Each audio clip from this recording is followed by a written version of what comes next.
ನಮಸ್ತೆ ನನ್ನ ಪ್ರಿಯ ವೀಕ್ಷಕರೇ, ನಮ್ಮ ಲಕ್ಷ ಚಾನಲ್ಗೆ ಸ್ವಾಗತ. ವೀಕ್ಷಕರೇ, ನಾನು ಒಂದು ಕಳೆದ ವಿಡಿಯೋಲಿ ಬಗಳಮುಖಿದು ಕೊಟ್ಟಿದ್ದೆ. ಶತ್ರುಗಳನ್ನ ಯಾವ ರೀತಿ ಶಾಂತ ಮಾಡಬೇಕು, ಅಥವಾ ನಿಮ್ಮ ಕಡೆ ಯಾವ ರೀತಿ ಅವ್ರನ್ನ ಸ್ನೇಹಿತರಾಗಿ ಮಾಡ್ಕೋಬೇಕು, ಅಥವಾ ಅವ್ರಿಗೆ ಯಾವ ರೀತಿ ನೀವು ಬುದ್ಧಿ ಕಲಿಸ್ಬೋದು ಅನ್ನೋದು ಕೂಡ ಕೊಟ್ಟಿದ್ದೆ. ಮತ್ತು ಅದನ್ನು ಒಂದೇ ಕೆಲಸಕ್ಕಲ್ಲ, ಇನ್ನೂ ಸಾಕಷ್ಟು ಕೆಲಸಕ್ಕೆ ಬರುತ್ತೆ. ಸ್ತಂಭನೆ ಮಾಡ್ಬೋದು, ವಶ ಮಾಡ್ಕೋಬೋದು, ಬೇರೆ ಬೇರೆ ರೀತಿಲಿ ಕೂಡ ಈ ದೇವಿನ ನೀವು ಮಾಡ್ಕೋಬೋದು ಅಂತ ಕೊಟ್ಟಿದ್ದೆ. ಅಂದರೆ ನಮ್ಮ ಕೆಲವು ವೀಕ್ಷಕರಿಗೆ ಏನಪ್ಪ ಅಂತಂದರೆ, ಕೊಟ್ಟಾಗ ತಗೊಳ್ಳೋ ಒಂದು ಅದೃಷ್ಟ ದೇವತೆ ಬಂದು ಬಾಗಿಲು ತಟ್ಟಿದಾಗ ಆ ತಗೊಂಡು ಬಾಗಿಲು ತೆಗೆದು ಅವಳನ್ನ ಬರ್ಮಾಡೋ ಒಂದು ಅವ್ರಿಗೆ ಜ್ಞಾನ ಪಾಪ ಇಲ್ಲ. ಇವ್ರದ್ದು ಏನು ಅಂದರೆ ಬರೀ ಶತ್ರು ನಾಶ ಮಾಡು, ಅವ್ರ ಮನೆ ಹಾಳು ಮಾಡಬೇಕು, ಇವ್ರ ಮನೆ ಹಾಳು ಮಾಡು, ಇಂಥ ವಿಡಿಯೋಗಳನ್ನ ನೋಡಿ ಪ್ರೇರಣೆ ತೊಗೊಳ್ತೀರೇ ಹೊರತು ಯಾವ ಒಂದು ಇದರಿಂದ ಏನು ಕೆಲಸ ಆಗುತ್ತೆ, ಯಾಕೆ ಮಾಡ್ಕೋಬೇಕು, ಇಂಥದ್ದು ಮತ್ತೆ ನಮಗೆ ಸಿಗುತ್ತಾ ಅನ್ನೋದಿಲ್ಲ. ಒಂದು ಸಾರಿ ನೀವು ಈ ವಿಡಿಯೋಗಳು ಮಿಸ್ ಮಾಡಿಕೊಂಡಾಗ ಮತ್ತೊಮ್ಮೆ ಮತ್ತೆ ಆ ವಿಡಿಯೋಗಳನ್ನ ಆಮೇಲೆ ಕೇಳ್ತೀರ. ಯಾರೋ ಹಾಕಿದ್ದು ನೋಡಿ ನಮ್ಗೆ ಮತ್ತೆ ಅದು ವಿಡಿಯೋ ಹೇಳಿ, ಆ ಒಂದು ಮಂತ್ರ ಹೇಳಿ, ಆ ಚಕ್ರ ಹೇಳಿ ಅಂತ ಹೇಳ್ತೀರಾ. ಆದರೆ ಆ ಸಮಯಕ್ಕೆ ಏನಿರುತ್ತೋ ಅದು ಮಾತ್ರ ನಿಮಗೆ ಕೊಟ್ಟಿರ್ತೀವಿ. ಮತ್ತೊಮ್ಮೆ ಕೇಳಿದಾಗ ನಿಮಗೆ ಅದು ಸಿಕ್ಕಲ್ಲ. ಸಿಕ್ಕಿದಾಗ ಕಣ್ಣು ಗೊತ್ತುಂಡು ತೊಗೊಂಡೋಗ್ಬೇಕೇ ಹೊತ್ತು. ಯಾಕೆಂದರೆ ಒಂದೊಂದು ಈ ಥರ ಒಂದು ಬಗಳಮುಖಿ ಇದು ಎಲ್ಲ ದಶಮಹಾವಿದ್ಯೆಯಿಂದ ಬರೋ ಅಂಥದ್ದು. ಈ ತಾಯಿದಿರು ದಶಮಹಾವಿದ್ಯೆಯಿಂದ ಬಗಳಮುಖಿ ಇರ್ಬೋದು, ತಾರಾದೇವಿ ಇರ್ಬೋದು, ಕಾಳಿ ಇರ್ಬೋದು, ಕಮಲಾತ್ಮಿಕೆ ಇರ್ಬೋದು, ಹೀಗೆ ಸಾಕಷ್ಟು ಜನ ಏನಿರ್ತಾರೆ ಇದರಲ್ಲಿ. ಅದನ್ನು ಪಡ್ಕೋಬೇಕು ಅಂದರೆ ನಿಮ್ಮದೊಂದು ಏನೋ ಪುಣ್ಯ ಫಲ ನಿಮಗಿದ್ರೆ ಮಾತ್ರ ಇಂಥವೆಲ್ಲ ನಿಮಗೆ ಸಿಗುತ್ತೆ. ಏನಾಗಿದೆ ಜನಕ್ಕೀಗ ಅಂತಂದರೆ, ಏನೋ ಬಣ್ಣವಾಗಿ ತೋರಿಸಿ ಈ ಒಂದು ವಶೀಕರಣ ಮಾಡಿಬಿಡ್ತೀವಿ, ಈಗ ಶತ್ರು ಸಂಹಾರ ಮಾಡಿಬಿಡ್ತೀವಿ, ಅದು ಒಂದು ಮಾಡಿಬಿಡ್ತೀವಿ, ಇದೇನೋ ಎಬ್ಬರ್ಸ್ ಕೂರಿಸ್ಬಿಡ್ತೀವಿ, ಇವ್ರನ್ನ ಮಲಗಿಸ್ಬಿಡ್ತೀವಿ, ಈ ರೀತಿ ಅಂತ ಕೆಲವೊಂದು ವೀಡಿಯೋಗಳನ್ನ ನೋಡಿ ಜನ ಆ ಕಡೆ ಆಕರ್ಷಣೆ ಆಗ್ತಿದ್ದಾರೆ ಹೊರತು ಇಂಥ ಒಂದು ದಶಮಹಾವಿದ್ಯೆನ ಕಲಿತು ಅದರಿಂದ ನಮಗೇನು ಸಿಗುತ್ತೆ, ನಾವು ಎಷ್ಟು ಬೆಳಿತೀವಿ, ನಾವು ಬೇಕಾದದನ್ನ ಹೆಂಗೆ ಪಡ್ಕೋಬೋದು ಅನ್ನೋದು ನಮ್ಮ ವೀಕ್ಷಕರು ಯಾಕೋ ಇದು ಮಾಡ್ತಾ ಇದ್ದಾರೆ. ಅದು ಅರ್ಥ ಆಗ್ತಾ ಇಲ್ಲ. ಯಾಕೆ ನಾನು ಹೇಳೋ ಕರ್ತವ್ಯ ನಂದು, ಹೇಳ್ತಾ ಇದ್ದೀನಿ. ನೀವು ತಗೊಳ್ಳೋದು ಬಿಡೋದು ನಿಮಗೆ ಸೇರಿದ್ದು. ಯಾವ್ಯಾವ ವಿದ್ಯೆಗಳು ಯಾವ್ಯಾವ ರೀತಿ ಇರುತ್ತೆ, ಏನಕ್ಕೆ ಬರುತ್ತೆ ಅನ್ನೋದು ಮುಂದಕ್ಕೆ ಹೋಗ್ತಾ ಹೋಗ್ತಾ ಹೋಗ್ತಾ ನಿಮಗೆ ಗೊತ್ತಾಗುತ್ತೆ. ಆದರೆ ಆವಾಗ ನೀವು ಕೇಳಿದಾಗ ಮತ್ತೆ ಇದು ಸಿಕ್ಕಲ್ಲ ನಿಮಗೆ. ಹಾಗಾಗಿ ಯಾಕೆ ನಾನು ಗೊತ್ತಿಲ್ದಿರೋರಿಗೆ ಗೊತ್ತು ಮಾಡಬೇಕು ಅನ್ನೋದು ನನ್ನ ಉದ್ದೇಶ ಅಷ್ಟೇ. ಇಲ್ಲಿ ನೀವು ನನ್ನ ವಿಡಿಯೋ ನೋಡಿ ಬೇರೆಯವ್ರದ್ದು ನೋಡಬೇಡಿ ಅನ್ನೋ ಉದ್ದೇಶ ಅಲ್ಲವೇ ಅಲ್ಲ. ಯಾರಿಗೂ ಅದೃಷ್ಟ ಇದೆಯೋ, ಯಾರು ಒಂದು ಸಿದ್ಧಿ ಮಾಡ್ಕೋಬೇಕು, ಆ ತಾಯಿ ಯಾರನ್ನ ಇಷ್ಟಪಡ್ತಾಳೋ ಅಂಥವ್ರಿಗೆ ಮಾತ್ರ ಇದು ಸೇರುತ್ತೆ. ಎಲ್ಲರೂ ನೋಡಿಕೊಂಡು ಮಾಡೋಕ್ಕಾಗಲ್ಲ. ಕೆಲವ್ರಿಗೆಲ್ಲ ಅದೇ ಹೇಳೋದ್ನೆಲ್ಲ ಕಡಿ ಬಡಿ ಒಡಿ ಈ ರೀತಿ ಹೋಗಿ ನೋಡಿ ನಾಶ ಮಾಡಿಬಿಡ್ಬೇಕು. ಅವ್ರನ್ನ ತಕ್ಷಣಕ್ಕೆ ಈಗ ಮಂತ್ರ ಹೇಳಿಬಿಟ್ಟು ಮಲಗಿಸ್ಬಿಡ್ಬೇಕು, ಹಣ ಸಂಪಾದನೆ ಮಾಡಿಬಿಡ್ಬೇಕು. ಈ ರೀತಿಯೆಲ್ಲ ಓದಿ ಯಾವ ವಿದ್ಯೆನೂ ನಿಮಗೆ ಬರೋದಿಲ್ಲ ವೀಕ್ಷಕರೇ. ಯಾಕೆ ಅಂದರೆ ಇದು ಎಲ್ಲ ವಿದ್ಯೆಗಳಲ್ಲಿ ಈಗ ನೋಡಿ ಲಕ್ಷ ವಿದ್ಯೆ ಕಲಿತರು ಇಂಥ ವಿದ್ಯೆ ದಶಮಹಾವಿದ್ಯೆಗಳು ನಿಮಗೆ ಎಷ್ಟು ಕೋಟಿ ಕೊಡ್ತೀನಿ ಅಂದರೂ ಸಿಕ್ಕಲ್ಲ. ಅದರಲ್ಲಿ ಈ ರೀತಿ ನಿಮಗೆ ಪ್ರತಿಯೊಂದನ್ನು ಬಿಡಿಸಿ ಈ ರೀತಿ ಚಕ್ರ ಎಲ್ಲಿ ನಿಮಗೆ ಈ ರೀತಿ ಚಕ್ರ ರಿಯಲಾಗಿ ತೋರಿಸಿದ್ದಾರೆ ಹೇಳಿ ನನಗೆ.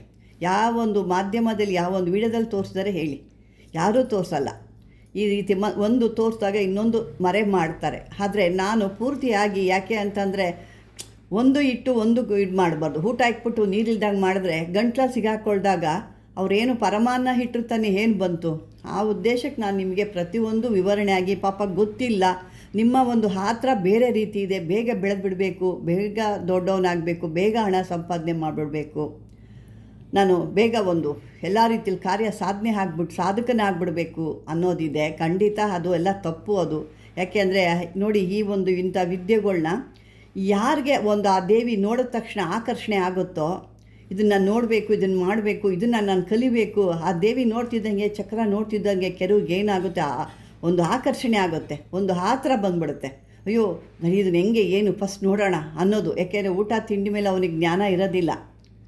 ಅದು ಏನು ನೋಡ್ತಿರೋ ಅವಾಗ ಅದರ ಮೇಲೆ ಒಂದು ಏನು ಒಂದು ಉತ್ಕಟವಾಗಿ ಒಂದು ಇಲ್ಲ, ಫಸ್ಟು ಅದು ನೋಡಿಬಿಟ್ಟು ಅದು ಏನಾಗಿದೆ ಅಂತ ನೋಡೋಣ, ಅದು ಯಾವುದಕ್ಕೆ ಬರುತ್ತೆ ಅಂತ ನೋಡೋಣ. ಅಯ್ಯೋ ಇಂಥ ತಾಯಿ ನಮಗೆ ಸಿಗ್ತಾಳ, ಫಸ್ಟ್ ಇವಳನ್ನ ನಾವು ತೊಗೊಳ್ಳೋಣ ಅನ್ನೋದು ಇರುತ್ತೆ.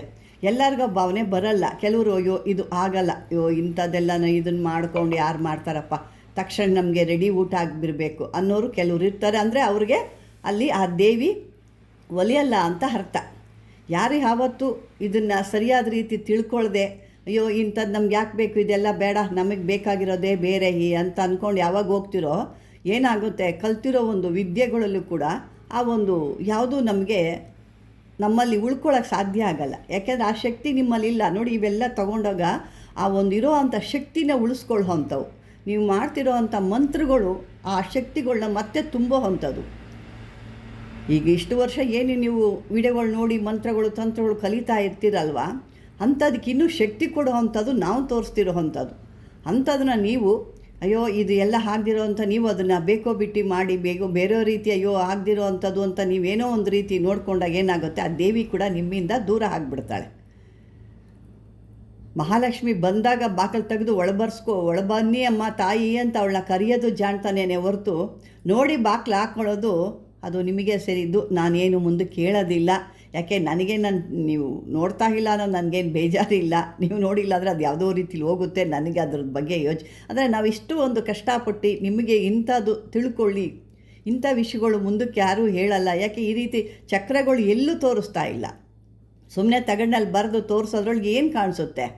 ನನಗೆ ನೀವು ಎಷ್ಟೋ ಸರಿ ನಾನು ತಗಡಲ್ಲಿ ಬರೆದಾಗ ನಮಗೆ ಕಾಣ್ತಾ ಇಲ್ಲ ಅಂತ ಎಷ್ಟೋ ಸರಿ ಕಾಮೆಂಟ್ ಮಾಡಿದ್ದೀರ. ಕೆಲವರಂತೂ ದುಡ್ಡಿಗಾಗಿ ಬಿಸ್ನೆಸ್ ಮಾಡ್ತಾರೆ ಅಂತ ಕೂಡ ಮಾತಾಡಿರೋದು ಉಂಟು.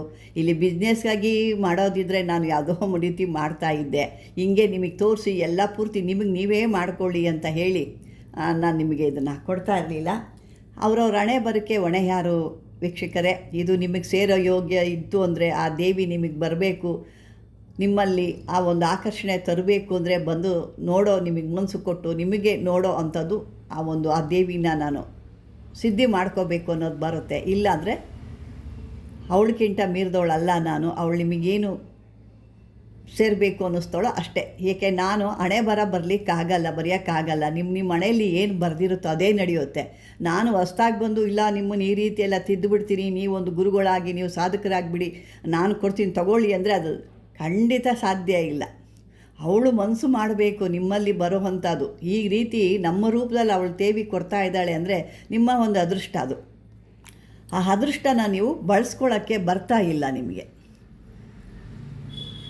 ಇಷ್ಟು ಹೇಳ್ತಾ ಇದ್ದೀನಿ ವೀಕ್ಷಕರೇ. ಯಾಕೆ ಇದನ್ನು ಹೇಳ್ತಾ ಇದ್ದೀನಿ ಅಂದಾಗ ನೀವು ಅದನ್ನು ಅರ್ಥ ಮಾಡ್ಕೊಂಡು, ನನಗೆ ಯಾವುದೇ ರೀತಿಲಿ ನೀವು ನೋಡಿಲ್ಲ ಅನ್ನೋದೇನಿಲ್ಲ. ನಿಮ್ಮ ಇಷ್ಟ ಇದ್ದರೆ ನೋಡ್ತಿಲ್ಲ ಅಂದರೆ ಸ್ಕಿಪ್ ಮಾಡ್ಕೊಳ್ಳಿ ಅಷ್ಟೇ, ನನಗೆ ಯಾವುದು ತೊಂದರೆ ಇಲ್ಲ. ಆದರೆ ಇಂಥ ಒಂದು ಕೊಟ್ಟಾಗ ಆ ಒಂದು ದೇವಿಗೆ ಅವಮಾನ ಆಗುತ್ತಲ್ಲ ಅನ್ನೋದು ನನಗೆ ಮನಸ್ಸಿಗೆ ಬೇಜಾರಾಗುತ್ತೆ ಅಷ್ಟೇ ಹೊರತು ಬೇರೆ ಇದೇ ಇಲ್ಲ. ದೇವಿಗೆ ಅವಮಾನ ಮಾಡಬೇಕು ಅನ್ನೋದಿದ್ರೆ ನಿಮ್ಮ ಹಣೆ ಬರೋದು, ನಾನು ಏನೂ ಮಾಡಲಿಕ್ಕಾಗಲ್ಲ. ವೀಕ್ಷಕರೇ, ಈ ಒಂದು ಮೊನ್ನೆ ಕಟ್ಟಂಥ ಬಗಲಾಮುಖಿ ಯಂತ್ರ ಇದು. ಯಾಕೆ ನಾನು ಸ್ವಲ್ಪ ಕಠಿಣವಾಗಿ ಮಾತಾಡ್ತೀನಿ. ನನಗೆ ಆ ಥರ ನೈಸಾಗಿ ಮಾತಾಡಿ ಏನೋ ಒಂದು ರೀತಿಲಿ ನನಗೆ ಅದು ಬರಲ್ಲ. ನನ್ನ ಹುಟ್ಟುಗುಣ ಅಲ್ವೇ ಅಲ್ಲ ಅದು. ಯಾಕೆ ನನಗೆ ಇದೇ ರೀತಿ, ಯಾಕೆಂದರೆ ಒಬ್ಬ ಟೀಚರ್ ಹೊಡೆದು ಬುದ್ಧಿ ಕಲಿಸ್ತಾನೆ ಅಂದರೆ ಅವನು ದ್ವೇಷಕ್ಕೆ ಮಗು ನೋಡಿತಾನೆ ಅಂತ ಅಲ್ಲ. ಕಲೀಲಿ, ಇಂಥ ಗುರು ಕಲಿಸ್ತಾ ನನಗೆ ಹೊಡೆದು ಕಲಿಸ್ತಾ ಅಂತ ಮುಂದಕ್ಕೆ ಅವನು ಹೇಳ್ಕೊಳ್ತಾನೆ ಅನ್ನೋದು ಹೊಡಿತಾನೆ ಹೊರತು ಅವನು ಆ ಮಗುದು ಒಂದು ದ್ವೇಷದ ಮೇಲೆ ಅಲ್ಲ. ಏನಕ್ಕೆ ಆ ಮಗು ಮೇಲೆ ದ್ವೇಷ ಮಾಡ್ತಾನೆ ಅವನು? ಆ ಮಗುಗೆ ಅವನಿಗೇನು ಸಂಬಂಧ ಇರುತ್ತೆ ಅಲ್ವಾ?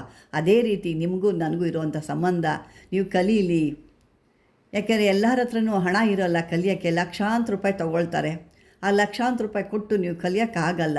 ಇಲ್ಲಿ ಇರೋರು ಏನೋ ಒಂದು ಮಾಡ್ತಾರೆ ಪಾಪ. ಇಲ್ದಿರೋರು ಏನು ಮಾಡ್ತೀರಾ? ಕೇಳ್ತಾ ಇರ್ತೀರಾ, ಬಾಯ್ಬಿಟ್ಟು ಕೇಳ್ತೀರಾ, ಅಮ್ಮ ನಮ್ಗೆ ಈ ಥರದ್ದು ಕೊಡಿ, ಆ ಥರದ್ದು ಕೊಟ್ಟಾಗ ಅದನ್ನು ತಳ್ಳಿಬಿಡ್ತೀರಾ. ಯಾಕೆ ಆ ದೇವಿ ತಗೊಳ್ಳೋ ಒಂದು ಇದು ಬರ್ತಾ ಇರಲ್ಲ ನಿಮಗೆ. ಅದಕ್ಕಾಗಿ ಹೇಳ್ತಿರೋದು, ಬೇರೆ ಯಾವುದೇ ಉದ್ದೇಶ ಇಲ್ಲ ಇಲ್ಲಿ. ಯಾಕೆ ನೀವು ನೋಡಿದ್ರೂ ಅಷ್ಟೇ, ನೋಡಲಿಲ್ಲ ಅಂದರೂ ನನಗೆ ಯಾವುದೇ ರೀತಿ ಇದರಿಂದ ಹಣ ಬರಬೇಕಾಗಿಲ್ಲ. ನಾನೇನೋ ಒಂದು ಧರ್ಮಕ್ಕಾಗಿ ಆ ದೇವಿ ಅದನ್ನು ನಿಲ್ಲಿಸಿದಾಳೆ ನಮಗೆ. ಈ ಒಂದು ಕಾರ್ಯನ ಮಾಡ್ಕೊಂಡು ಹೋಗೋ, ದಾನಕ್ಕಿಂತ ವಿದ್ಯಾದಾನ ಭಾಳ ಒಳ್ಳೆಯದು ಅಂತ ಹೇಳಿದಾಳೆ. ಹಾಗಾಗಿ ನಾನು ಹೋಗ್ತಾ ಇದ್ದೀನಿ. ಅಷ್ಟು ಬಿಟ್ಟರೆ ಬೇರೆ ಇದರಲ್ಲಿ ಯಾವುದೇ ಇಲ್ಲ. ಈ ಬಗಳಾಮುಖಿ ಯಂತ್ರ ಇದು. ಯಾಕೆ ನಾನು ಹೇಳಿದ್ದೆ ಪಾಪ ನಿಮಗೆ ಬೇಜಾರಾಗುತ್ತೆ, ಹಾಗಾಗಿ ಇದನ್ನು ಹೇಳ್ತಾ ಇದ್ದೀನಿ. ಇದನ್ನು ಮಾಡಿಕೊಂಡು ನಿಮ್ಮ ಕಷ್ಟಗಳನ್ನ ಪರಿಹಾರ ಮಾಡ್ಕೊಂಡು ದೇವತೆಗಳು ಪ್ರತಿಷ್ಠಾಪನೆ ಮಾಡಿಸ್ತೀವಿ ಅಂತೀರಾ. ಅದರಲ್ಲಿ ಯಾವುದೂ ನಡೀತಾ ಇಲ್ಲ ಅಂತಲೂ ಹೇಳ್ತೀರಾ. ಅದನ್ನು ಮತ್ತೆ ಹೊಸದಾಗಿ ಕಿತ್ತು ಮತ್ತೆ ಏನೋ ಒಂದು ಮಾಡಬೇಕು ಅಂದಾಗ ಒಂದು ಸಾರಿ ಪ್ರತಿಷ್ಠಾಪನೆ ಮಾಡಿರೋದನ್ನ ಮತ್ತೆ ಕೀಳಬೇಕು ಅಂದರೆ ಭಾಳ ಕಷ್ಟ ಇದೆ. ಅಂದರೆ ಅಲ್ಲಿ ಅದು ನಿಮಗೆ ಮುಂದೆ ಗೊತ್ತಾಗುತ್ತೆ. ನಾನು ಹೇಳೋಕ್ಕಾಗಲ್ಲ, ಬೇಡ ಅದು.